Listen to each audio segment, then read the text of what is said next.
লজ্জাবতী গুল্মজাতীয় সপুষ্পক উদ্ভিদ, স্পর্শকাতর লতাবিশেষ। আপনি কি জানেন লজ্জাবতী গাছের পাতা ছুঁয়ে দিলে এর পাতা কেন নুয়ে পড়ে? লজ্জাবতী গাছের ছোট ছোট চিরল পাতা আলো পেলে খুলে যায় আর অন্ধকারে বন্ধ হয়, স্পর্শ করলে গুটিয়ে যায়। এর অর্থ গাছেরও অনুভূতি রয়েছে।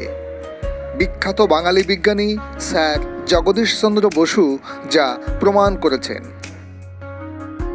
লজ্জাবতীর পাতায় স্পর্শ করলে একটি তড়িৎ প্রবাহ গাছের দেহে ছড়িয়ে পড়ে। অ্যাসিটাইল কোলিন নামের এক ধরনের রাসায়নিক পদার্থের মাধ্যমে এই তড়িৎ প্রবাহিত হয়।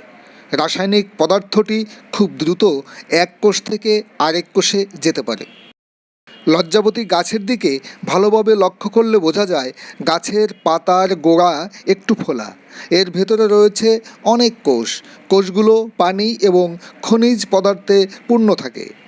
রাসায়নিক পদার্থটির প্রভাবে গাছের গোড়ায় ফোলা কোষ থেকে খনিজ লবণসহ পানিও বের হয়ে আসে।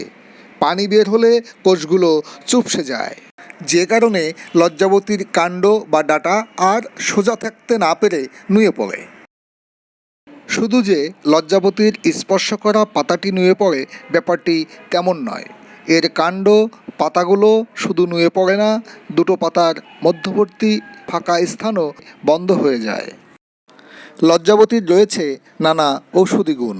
তাই আসুন আমরা গাছকে রক্ষা করি, প্রকৃতিকে রক্ষা করি, নিজে ভালো থাকি।